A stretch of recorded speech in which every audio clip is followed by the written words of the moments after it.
who's a senior investigator with our Major Investigations Division of our Office of Aviation Safety.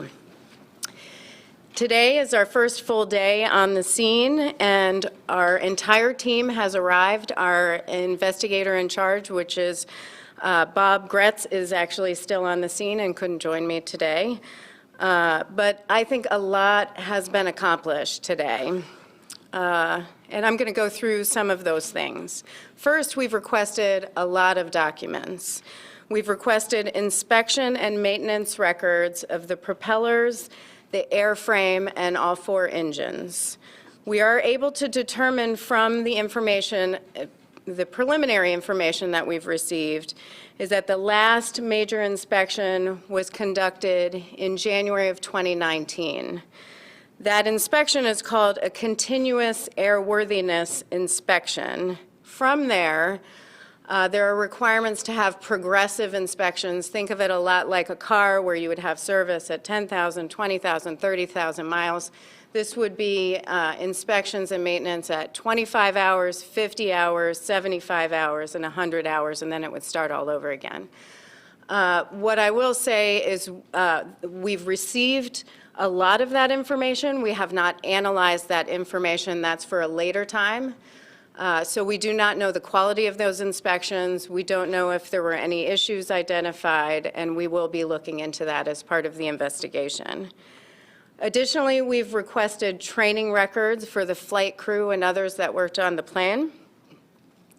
We have requested a transcript from the FAA of conversations between the flight crew and air traffic control. In addition, we received a number of witness photos and videos. Thank you to the public for sending those in. Those were very helpful, so we were able to start to go through some of those. We also obtained an airport security video, and that was helpful because we were able to determine from that the time of impact between the airplane and the de-icing facility, which was at about 9:53 a.m.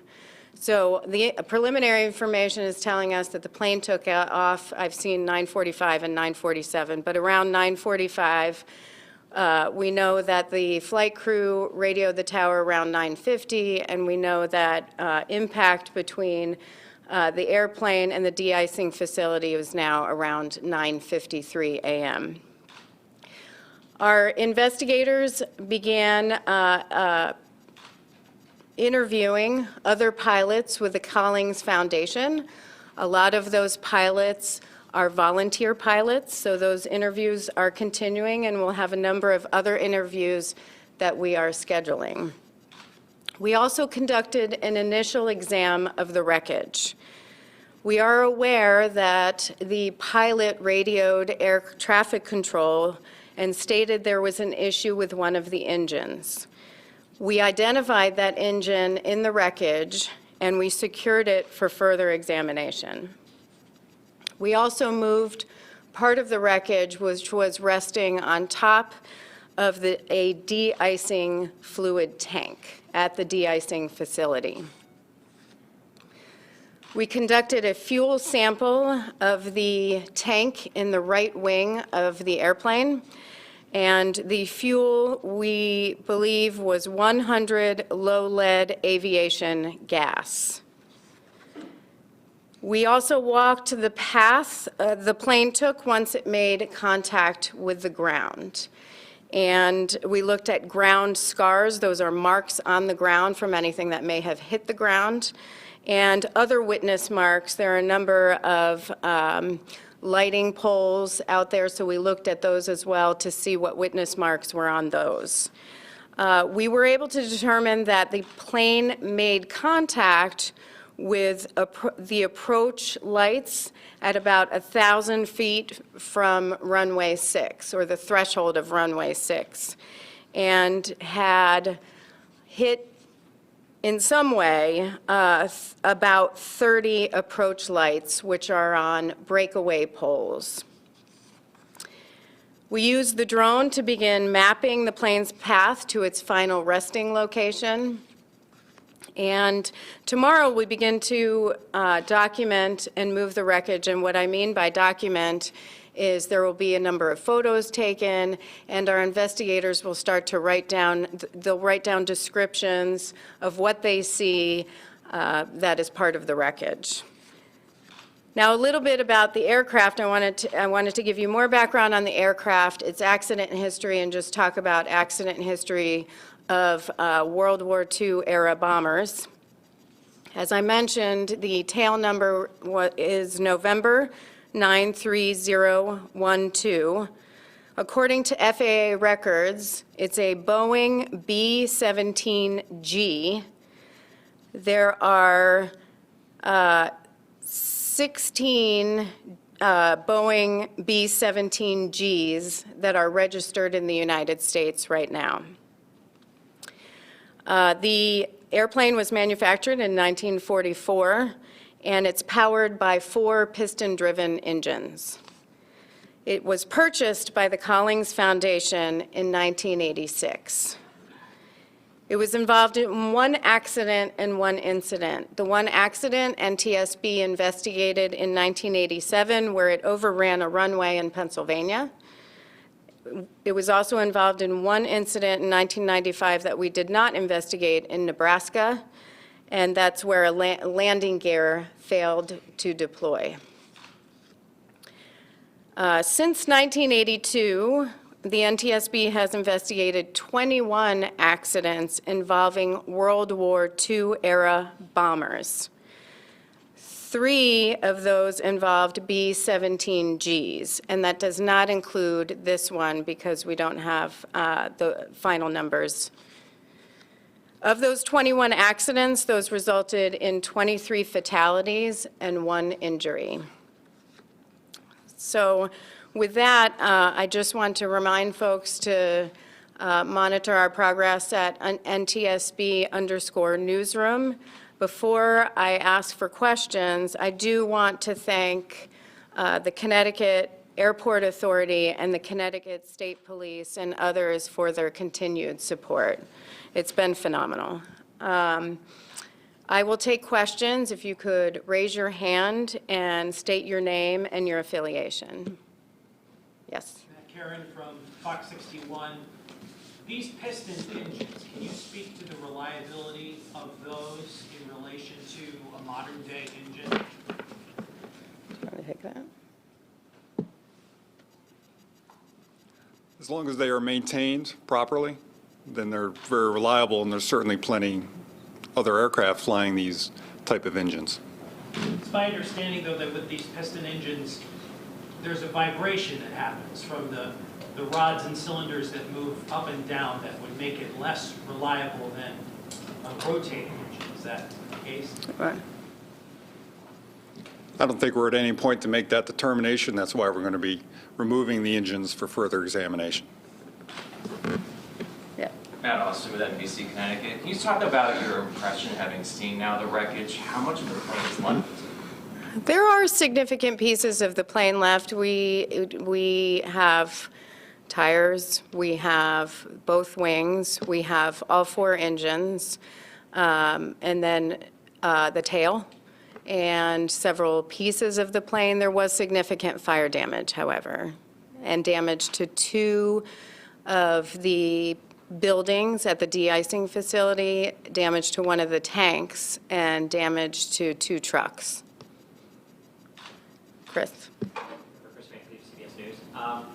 One, if I could you just run through the World War II era bomber numbers again, but also can you do you have a sense for where the survivors were sitting in the airplane?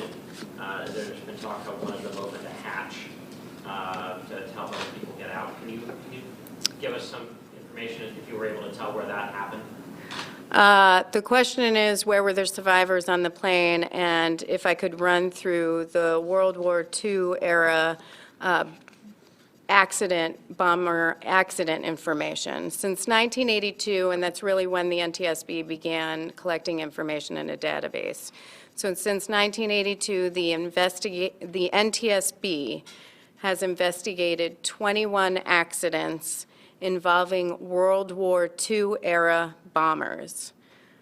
3 of those were B-17Gs. It does not include this accident. Of those 21 accidents, those resulted in 23 fatalities and 1 injury. Now, that 1 injury was actually involving this aircraft back in a previous incident. As far as where the survivors were in the aircraft, we don't have information at this time on that, but that's something we'll be developing as part of the investigation. Yes. Tina Patel, News 8, ABC. Is there any indication that more than one of the engines was not working or not, when it was right before the crash? The question is, was one of the engines not working? More than one. Well, we're not ruling anything out. We heard audio, and this is why we rely on the transcript. We heard audio of communications between the pilot and air traffic control of a problem with the engine. We have to determine, was that 1, was that 2, we don't know, or 3 or 4, we don't know at this time. But obviously, that's something we want to look into because of reports. Yes. Emily with NBC News. Going off of what she asked, not only there was some people said that they were looking at something in the plane before it had even taken off. There was some issue with the plane. Are you guys looking into that? Do you have information about that? We've heard reports of that, but that's not anything that we can confirm yet. We do have questions, and we'll be asking those very questions as part of our interview process. Yes. Christina Hager from WPC Boston. Back to those numbers you were giving on the World War II bombers that you've investigated in the past. Can you put that into context? From what you've seen, is how safe is this aircraft, this particular type of bomber, as far as its history? The safety of the bomber, we have to look at that as part of our investigation. I mean, every accident is different. And when we look at these past accidents, they're all different scenarios. So we have to look at this one independently, and then we'll take a look at the history and make appropriate recommendations. So we don't have anything at this time. Can you speak to how unusual this is? We just know that there were 21 accidents, so.